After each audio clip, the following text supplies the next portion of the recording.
An unarmed black man is shot every 28 hours. Afterwards, almost instantaneously, he is vilified.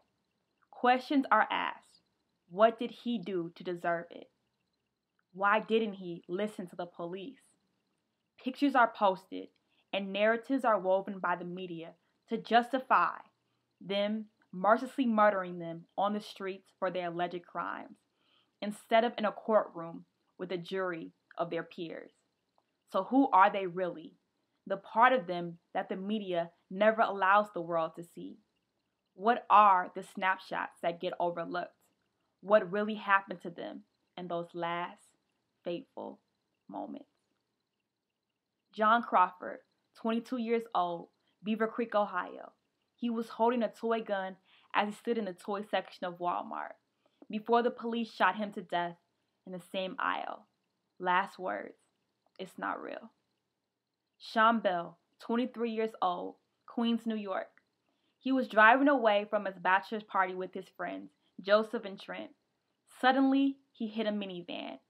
4 undercover police officers from the minivan began to shoot at him without warning, firing a total of 50 bullets at the 3 unarmed men. A wounded Joseph turned to Sean and said, "I love you." Sean's last words, "I love you too."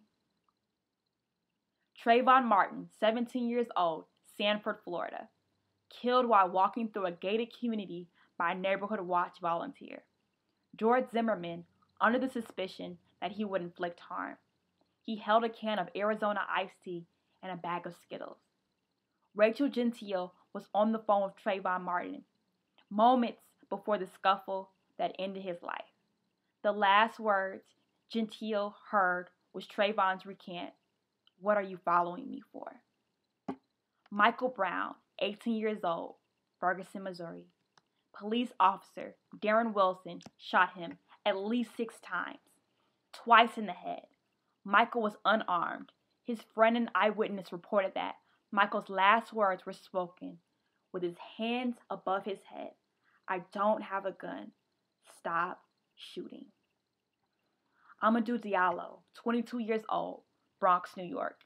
He died right outside his own apartment. 4 police officers shot 41 bullets, hitting Amadou 19 times. Later, they claimed that they had mistaken Amadou for a serial rapist. That same day, some of his last words spoken to his mother over the phone were, "Mom, I'm going to college." Eric Gardner, 43 years old, Staten Island, New York. Police officers were trying to arrest him for allegedly selling untaxed cigarettes. Eric suffered from asthma, and as a police officer put his arm around Eric's neck during the arrest, his last words, "I can't breathe." Oscar Grant, 22 years old, Oakland, California. Grant was on a subway train when a police officer forced him out of the car and onto the subway platform. Oscar was forced to lie down when a second police officer shot a bullet into his back. His last words, "You shot me. You shot me." The officer later testified that he meant to use his taser on Oscar instead of his handgun. Kamani Gray, 16 years old, Brooklyn, New York. Gray was standing on the street when police officers approached him. The officers claimed that when they approached Kamani, he pulled a gun from his waistband and pointed it at them. But one eyewitness, Tashana King, said Kamani never pointed a gun. She also said that the police officers didn't identify themselves when they approached. Police officers shot Kamani at least 7 times, even though Kamani hadn't shot a single bullet. One witness said some of Kamani's last words were, "Please don't let me die." Kendrick McDade, 19 years old, Los Angeles, California. McDade died after a man called Oscar Carrillo made a phony 911 call telling police officers that he had just been the victim of an armed robbery. He later admitted that he had lied about the guns. The 2 officers eventually found Kendrick in an alleyway.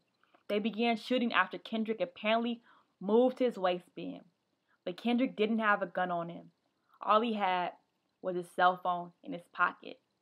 Kendrick's last words were, Why did you shoot me? I wish I could write these words backwards and give you another chance at life. You would be able to sit up, brush dirt, and not blood from your body. You would be back home, awake to the smiling faces of your children, your spouses, and your many loved ones. You'd be able to go to work or to school and live long, happy lives. You would have been safe. You would have been safe. You should be safe. Dedicated to every family member and loved one that has lost someone who was unarmed to violence, and to every Black person in America that has to walk in fear that they'll be next.